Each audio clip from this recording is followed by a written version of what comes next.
Picture this. You're compelled to wed a complete stranger aboard a luxury aircraft, only to uncover he's been guarding your mother's secret for 2 decades. Keep watching to discover what unfolds next.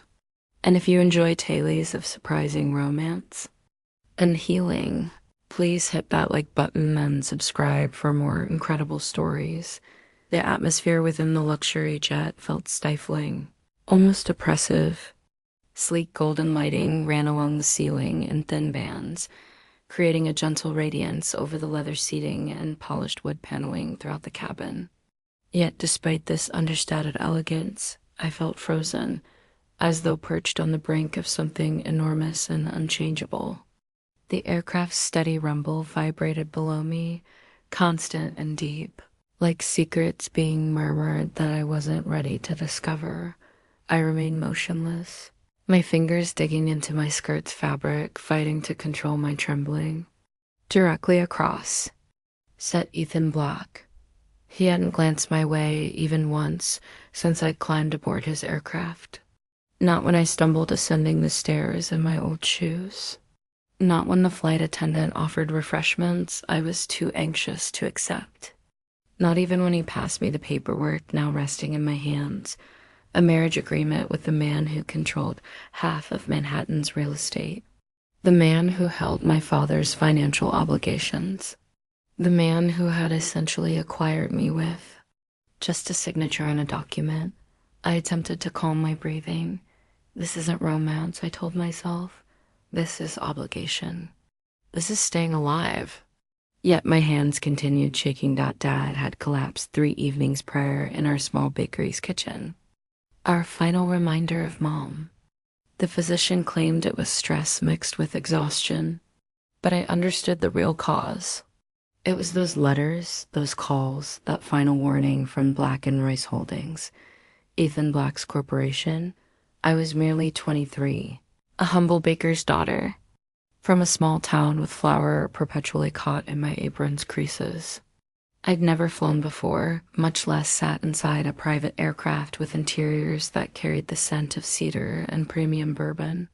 I don't have endless time, Ethan finally spoke, shattering the quiet. His tone was measured and sharp, not harsh exactly, but emotionless, as if discussing a business deal, which I realized he was. He leaned forward, placing an elegant black pen beside the folder on my lap, the same folder I'd been staring at for 20 minutes. I require your signature. Right there at the bottom, that's all. I glanced toward him. He was gazing outside now, one arm resting casually, fingers absently adjusting his cufflink. His features were striking, sculpted cheekbones, a strong jawline, dark hair perfectly styled. He appeared as though he'd stepped from an advertisement for authority itself. But there was something else present, fatigue beneath his composure, as if he'd been controlling, directing, and negotiating far longer than anyone should. I looked down. The documents were crisp, the text formal and emotionless, a legally binding matrimonial contract. It specified 3 years, public appearances, inheritance provisions, confidentiality agreements. No space for mistakes, no room for emotions. Reached for the pen, but my hand wavered. A sudden bout of turbulence rocked the aircraft, causing the folder to slide from my knees. I bent to retrieve it, only to notice a thin rectangular object slip from the side compartment of Ethan's open briefcase beside him. A photograph. I went rigid. It was aged, edges worn, but I'd recognize that smile anywhere. My mother. She appeared younger in the image, standing next to a small boy with messy dark hair and the same quiet intensity in his eyes that Ethan possessed now. They were positioned at our bakery's counter, my bakery, sharing laughter over something on the surface. I could almost detect the scent of cinnamon pastries, hear Mom's gentle humming as she worked at dawn. I blinked, my throat constricting. Why did he possess this? I reached for the photograph, barely managing to keep my hand steady. The corners were soft, as if handled countless times. Ethan slowly turned his head. He saw it, and for the first time, his composure faltered, just slightly, but I caught it. The subtle tension in his jaw, the way his shoulders stiffened like someone suddenly remembering how to feel. "Where did you get this?" I asked, my voice barely audible. He didn't respond immediately. "That doesn't relate to the contract," he said finally, his voice returning to neutral, though thinner now, more controlled. I pressed the photo against my chest, holding it like protection. "You knew her." Silence. "She never mentioned you," I said. "Not once." Still silence. Then softer. "She was important to me long ago." I couldn't breathe. He leaned forward, elbows on his knees, staring at the floor as if the leather carpet might provide better answers than I could. "She rescued me. Your mother, when I was young, after everything crumbled in my family. She baked for me, spoke with me, made me feel valued. That photo, I've carried it for 20 years. He looked up. "She never knew I remembered." The cabin seemed to close in around us. I was no longer simply a girl being sold into marriage. I was the daughter of someone who had mattered to this man. But I still didn't comprehend. Then why this? I gestured to the papers, the pen, the coldness in his voice. His eyes grew darker. "Because life doesn't care about memories, Anna. It only cares about obligations and preventing what remains from destroying you." I wasn't sure if that was cruel or honest. Perhaps both. My fingers hovered over the signature line. The pen felt impossibly heavy, but I signed once, then again. The sound of ink on paper sealed my destiny. I handed it to him without words. He took it, tucked it away, and leaned back as if it had never mattered. I turned toward the window. Lights blinked on the wings outside. The city was far below us now, just tiny points of gold in an ocean of darkness. I should have felt hollow, but I didn't. I felt like I'd just stepped into the center of a story I didn't yet understand. And somehow, he was part of it permanently, whether I wanted him to be or not. I didn't sleep even after Ethan disappeared behind the jet's private cabin partition, leaving me alone with nothing but the engine's hum and my heart's steady beating, too loud in my ears. I couldn't close my eyes. I sat with the photograph on my lap, tracing the worn edges repeatedly with my fingers. My mother's face gazed back at me, frozen in time. She looked happier than I ever remembered seeing her, her arm gently resting on the shoulder of the boy I now knew had become Ethan Black. I pressed the photo to my chest, closing my eyes. What had she concealed from me all these years? Why had she never told me about him, about any of this? 100 questions swirled in my mind, but there were no answers waiting in the darkness. The jet eventually touched down in New York, just after sunrise. The city appeared different from this altitude, glass towers gleaming under the pale pink sky, streets still quiet, as if the world itself hadn't yet awakened to what I had done. I pulled my coat tighter as I stepped off the plane. Ethan stood by the car, waiting at the stairs base, his expression unreadable. A driver in a black suit opened the door silently. Ethan didn't speak to me during the entire ride. I didn't expect him to. He sat on his side of the car, scrolling through his phone as if I didn't exist, while I pressed my forehead to the cold window, watching the city blur past Dot. It was so different from the life I'd known. My town didn't have buildings taller than 3 stories. Didn't have limousines or skyscrapers or men in tailored suits who could purchase someone's life with a signature. It hit me again, sharp and undeniable. I belonged to him now, at least, on paper. But the quiet part of me, the part that still smelled cinnamon and butter when I closed my eyes, refused to believe this was how my story ended. When the car finally stopped at a towering building in Midtown, I braced myself. The penthouse was exactly as I'd imagined, sleek, cold, immaculate. Floor-to-ceiling windows framed the skyline, letting in light that felt too pale, too distant. The place carried the scent of cedar and leather, like the jet, but colder somehow. Less human. Ethan led me wordlessly through the space, stopping before a heavy oak door. "This is your room," he said. His voice was clipped, as if the words were too heavy to speak. He didn't explain anything more. No expectations, no warnings. He simply turned and walked away, leaving me standing in the hallway, clutching my small bag like a child. I pushed open the door.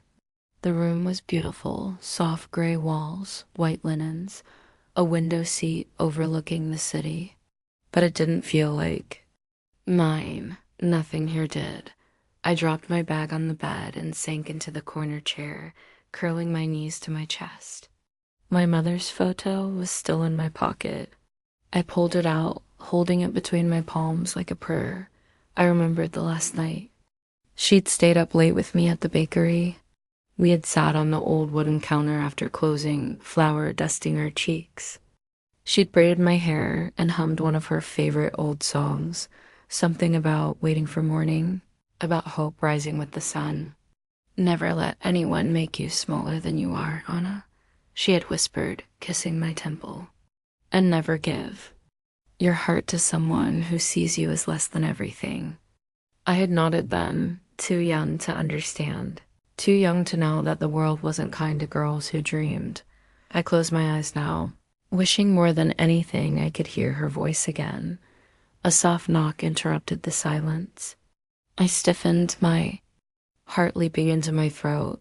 I didn't answer. I wasn't sure I wanted to. Ethan pushed the door open slightly, not stepping inside. "We leave in an hour," he said. "Be ready." I didn't respond. The door clicked shut again. I sat there for a long moment before standing on unsteady legs, crossing the room to the small closet. Inside was a row of clothes, none of them mine. Elegant dresses, soft cashmere sweaters, designer labels I couldn't pronounce. A note hung on one of the hangers, "Wear what you like." No signature, but I knew who had left it. I touched the fabric of a simple navy dress, letting it slip through my fingers. It wasn't me. None of this was. But I put it on anyway. An hour later, I met him in the foyer. His eyes flicked over me once, quickly, without lingering, before he turned toward the elevator. The ride down was silent. We stepped into another car. This one smaller than before. I settled into the farthest corner, clutching my coat around me. Ethan didn't look at me, but I watched him, the way his jaw clenched, the way his hands flexed slightly on his knees. He looked restless, like there was something he wasn't saying. I wanted to ask why he'd paid my father's hospital bills before I'd signed anything.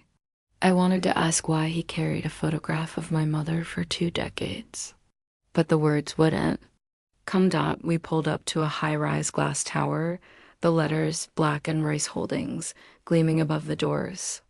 A life I didn't belong to. As he stepped out, I stayed frozen in my seat.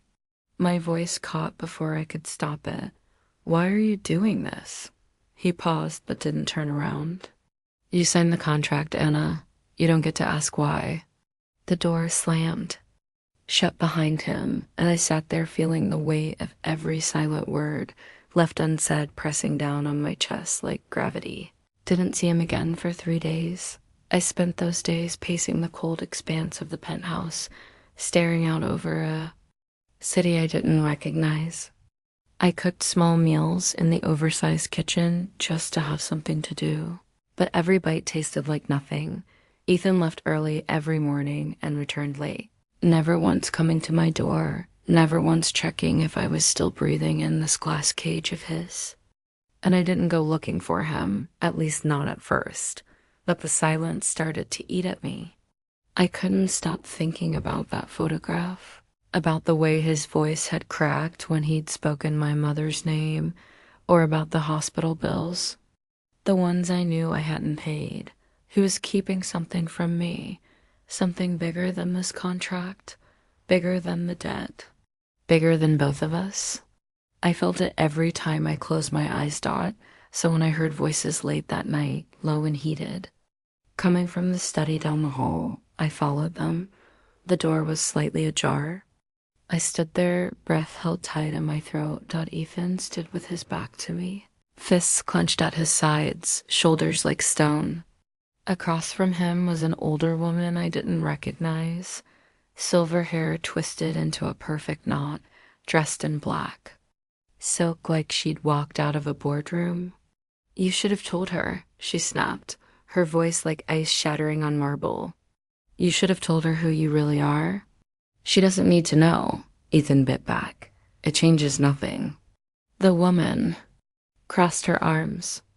"She deserves the truth, Ethan, after what you did to her mother, after what your father did to them all." My heart slammed into my ribs. Ethan turned sharply, his jaw tightening. "You will not speak of him?" The woman stepped closer. "You think you can buy your way out of this? You think dragging that girl into your life erases what happened?" "She doesn't know," Ethan hissed, "and she never will." I didn't wait to hear more. I pushed the door open, my hands shaking. "Tell me what?" They both froze. Ethan's face drained of color. "Anna, tell me what, Ethan?" I pressed, stepping into the room, ignoring the older woman's wide-eyed stare. "Who are you really?" He took a slow breath, as if gathering pieces of himself off the floor. "This isn't the time." "It's the only time I have," I snapped, louder than I meant to. "You promised me nothing when I signed that paper. You left me in this place like I was invisible. But I am here. I am standing right in front of you, and you owe me the truth." His throat worked like he was swallowing broken glass. The woman, who I now guessed must have been someone close to his family, sighed softly and turned to me. "I'm Eleanor," she said quietly. "I raised him after his mother died." Ethan flinched. Eleanor continued, "Your mother and Ethan, they were once everything to each other, long before either of you knew what that meant. Your mother saved him when his world fell apart, and he—" She paused, glancing at him. "He loved her more than anything." My knees nearly gave out. "No," I whispered. "That's not possible." "She never told me." "She wouldn't have," Eleanor nodded slowly. "She did it to protect you, Anna. She walked away to give you the life she thought you deserved." I turned to Ethan, my vision blurring. "Is it true?" He stood there, breathing hard, every muscle in his body tense. "Yes," one word, one breath. And my whole world shifted. "You hated her for it," I whispered. "That's what this is, isn't it? That's what I am, a punishment. A way to make her pay." Ethan's face twisted, something like pain flickering in his eyes. "No," he rasped. "God, no, Anna. Then why?" My voice broke. "Why me?" He ran a hand through his hair, turning away like he couldn't stand the sight of me breaking in front of him. "Because I didn't know how else to keep you close." The room tilted beneath me. "You could have told me," I whispered. "You could have told me everything." His hands dropped to his sides, helpless. I didn't know how. Silence stretched between us, sharp and unbearable. I turned to leave, my heart cracking with every step. "Anna," I didn't stop, not until I reached my room and locked the door behind me. And for the first time since signing that contract, I let myself cry. Not for the life I'd lost, but for the story I'd never been told. For the man who had once loved my mother, and for the woman he turned me into without even meaning to. The city looked different in the rain. From the penthouse window, the streets below shimmered beneath the flickering glow of street lamps, puddles turning sidewalks into rivers of broken light. I stood there, forehead pressed against the glass, trying to steady the riot in my chest. I couldn't stay here. Not another night. Not after knowing the truth. I had been a pawn in someone else's unfinished story. A second chapter he never asked for. A cruel echo of a woman he had once loved and lost. And I hated how much that thought burned. I grabbed my coat, slipped on my shoes, and slipped out the door without a sound. My hands trembled as I pressed the button for the elevator, my breath catching when the doors slid open. No one stopped me. Not the driver, not the doorman. No one. By the time my feet hit the wet pavement outside. The skies had split wide open, rain falling in sheets so heavy I could barely see. But I didn't care. I just ran. I didn't know where I was going. I didn't have a plan. I just needed to breathe somewhere that didn't smell like him, somewhere I could remember who I was before this all began. I turned corner after corner until my lungs burned, until my legs threatened to give out. I ducked into the shadows of an old brick alleyway, pressing my back against the wall, gasping for air. I slid down to the ground, hugging my knees to my chest. The rain soaked through my coat, clinging to my skin like a second punishment. And that's when I heard his voice. Anna. I froze. He was standing at the mouth of the alley, soaked to the bone, chest heaving like he'd run just as hard as I had. His tie hung loose around his neck, his hair plastered to his forehead. And for the first time since I'd met him, he didn't look like a CEO. He looked like a man who had just realized he was about to lose something he couldn't afford to lose.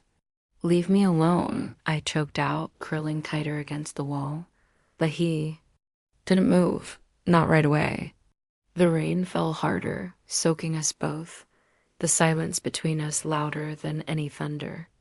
And then, without a word, he dropped to his knees in the middle of the alley, right there in the mud and water, like none of it mattered. I stared at him, breathless. "You think I planned this?" He rasped, voice breaking in a way I'd never heard. "Before, you think I wanted to hurt you?" I shook my head, tears mixing with the rain on my cheeks. "I don't know what you want, Ethan. I don't even know who you are."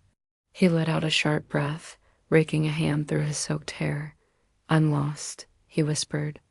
"I've been lost since the day she walked away, and when I saw you again, God, Anna, I didn't know what to do with all of it." I bit my lip, my throat tight. "You used me?" He flinched like I'd hit him. "I tried to keep you at arm's length," he admitted, voice cracking. "I told myself it was just a contract, just a debt to settle. But it's not. It's never been that." He crawled toward me, stopping just inches away, rain pouring down his face like it was washing him clean. He reached out slowly, so slowly like he was afraid I might disappear if he moved too fast. His fingers barely brushed mine. "Please," he whispered. "Come back." I wanted to scream. I wanted to push him away. But when I looked into his eyes, those dark, broken eyes, I saw something I hadn't expected. Fear. Not for himself. For me. He wasn't chasing power anymore. He wasn't chasing revenge. He was chasing me, and suddenly, I couldn't breathe without him. I launched forward, my hands fisting in his soaked shirt, and he caught me, arms wrapping around me so tight I thought he might never let go. He buried his face in my hair, his breath warm against my ear despite the freezing rain. "I need you, Anna," he whispered, voice trembling. "Not the contract, not the company, you." My chest cracked wide open, and for the first time since that cursed signature, I let myself believe it might be real. I pressed my face against his neck, breathing him in, letting the storm wash everything else away. We stayed like that, tangled together in the rain, two broken people finding something. Whole in the wreckage, and for the first time, I didn't feel trapped. I felt found. The next morning, the city woke slower than usual, blanketed in the soft gray of post-rain stillness. Ethan didn't say much after we returned to the penthouse the night before. He simply led me to my room, his fingers brushing the small of my back like a silent apology, and left me to rest. But I didn't sleep, not because I was afraid, but because something had shifted in me. And when he knocked on my door just after sunrise, I didn't hesitate. "We're going home," he said softly, leaning against the door frame like he wasn't sure if he was allowed to stand this close. My home, I whispered, surprised by how steady my voice sounded. He nodded. Your father needs you. We left without ceremony. No driver this time, just Ethan in a dark sweater and jeans that somehow made him look more real than I'd ever seen him. Behind the wheel of his black SUV, I sat beside him, staring out at the passing highway, clutching the hem of my sweater until my knuckles turned white. Neither of us spoke much during the drive, but the silence felt different now, not heavy, not cold.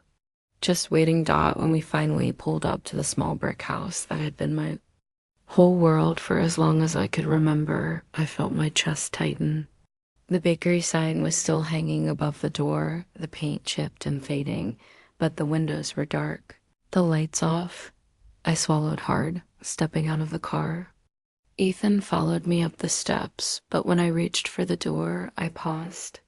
Wait here, I whispered, not looking back. He stopped, his jaw tightening, but he nodded once. I pushed open the door. The smell hit me first, yeast, flour, the faintest trace of vanilla that had seeped into the walls over the years.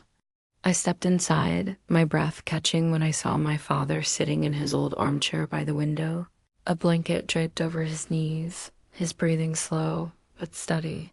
I hadn't seen him since the night I left. Dad, I whispered, my throat tightening. He turned his head, his eyes brighter than I'd expected. Anna, he rasped, his voice cracking on my name. I dropped to my knees in front of him, taking his frail hands in mine. I'm so sorry, I choked. Out, I'm so sorry I left. His fingers curled around mine, weak but steady. You did what you had to do, sweetheart. You saved us. I shook my head, tears burning my cheeks. I didn't want it to be like this. He reached up, brushing a strand of hair from my face. Neither did I. I helped him to the kitchen, guiding him to the old wooden table that still had scratches from when I was little. I filled the kettle, boiled water, and made tea the way my mother used to, strong and sweet, with just a touch of honey dot as I stirred. My eyes drifted to the drawer beside the stove, the one where she used to keep her recipe cards. I pulled it open, half expecting to find nothing but old notes and scraps of paper, but there, tucked between two faded cards, was an envelope. I recognized her handwriting immediately, my name written in her careful script. I slid it out, my hands shaking. As I broke the seal, Anna, if you're reading this, it means you've had to face something I never wanted for you. I wanted to tell you the truth 1,000 times, but I was afraid you'd hate me, afraid you'd carry my mistakes like they were your own. Ethan Black was once the boy I thought I could save. He made me believe in things I never thought I deserved. But life pulled us apart, and I chose a safer path. I chose your father. I chose you. I never stopped wondering if I made the right choice. But if you ever find yourself standing in front of Ethan again, I hope you'll see what I saw all those years ago, a boy worth loving. If only someone is brave enough to stay, don't be afraid to love, Anna. Let it set you free. With all my heart.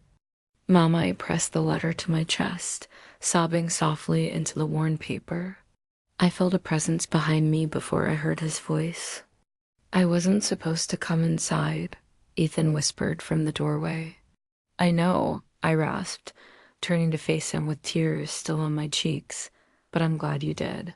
He crossed the room slowly, stopping just short of touching me. I didn't know.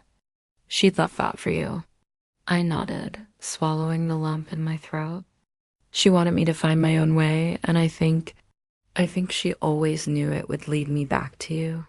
He reached out, brushing his knuckles against my cheek so softly I thought I might fall apart all over again.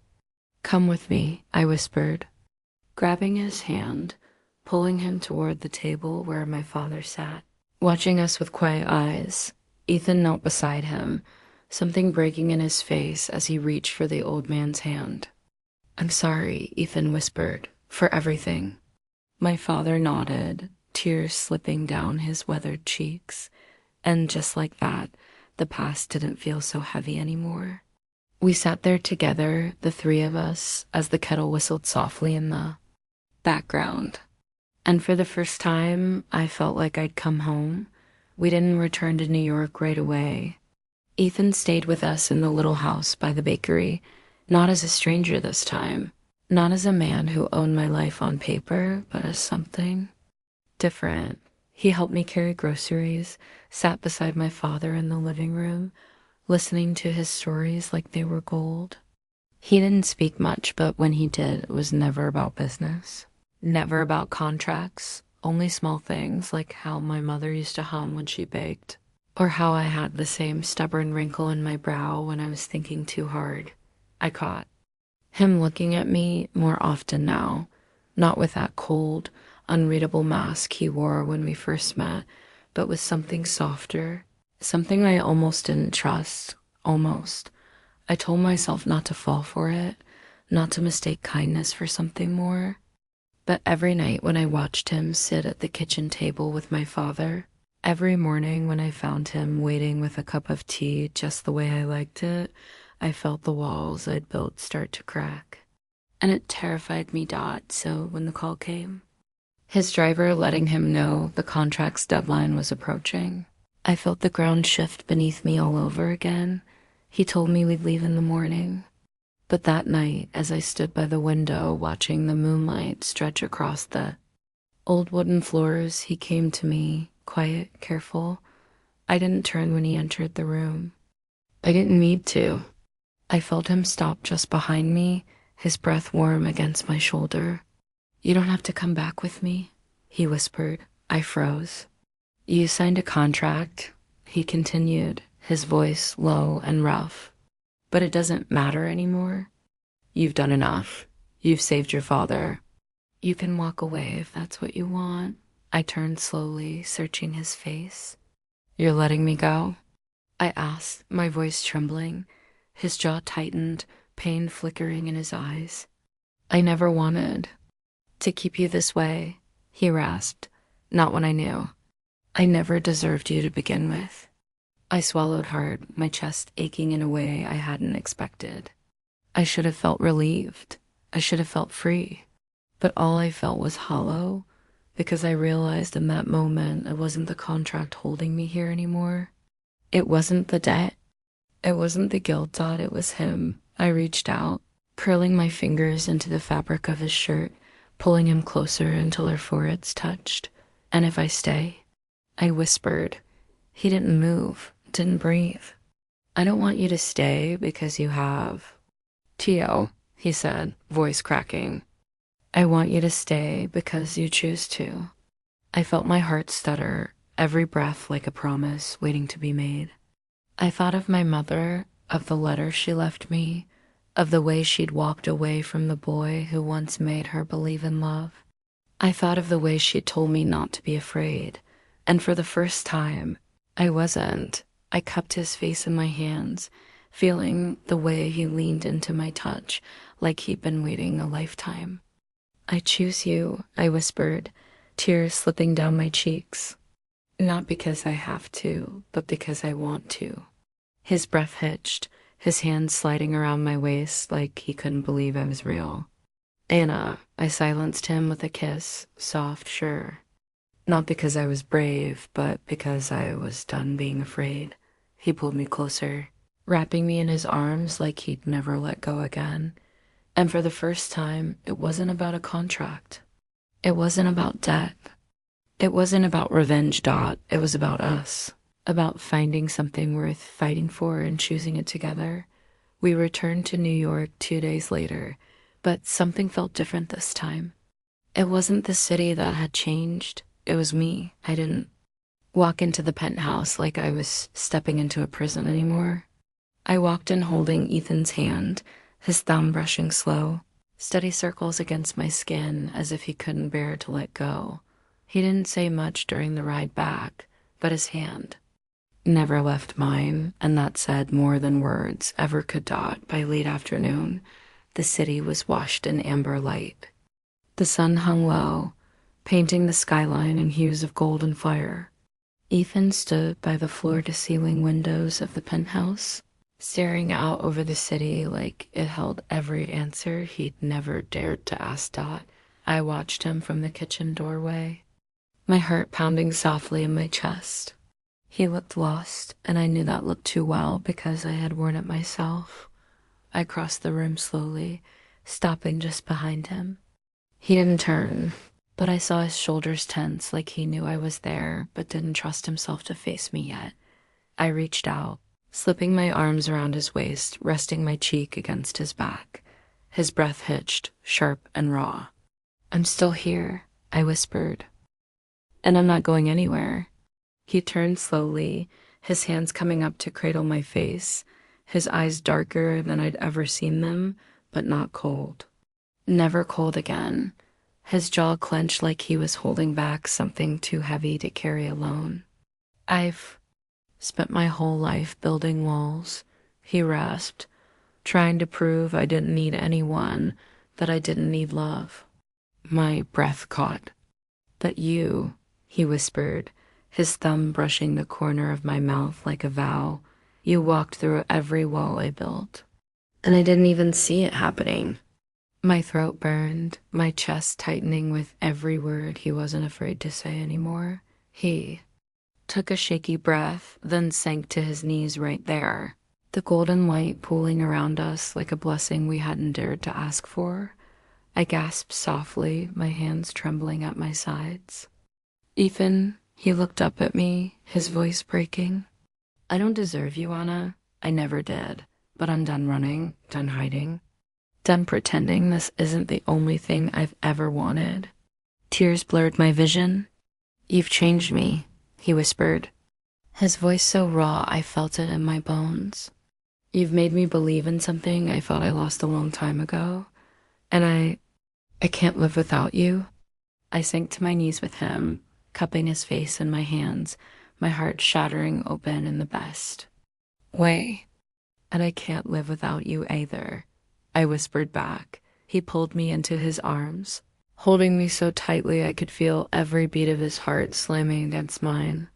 We stayed there, tangled together in the golden light, two people who had fought, every reason not to love, and lost in the best way. And when he finally kissed me, it wasn't rushed. It wasn't desperate. It was everything, slow, steady, real. His hands tangled in my hair, his breath trembling against my lips as if he was afraid. I might vanish if he let go, but I wasn't going anywhere. Not now, not ever.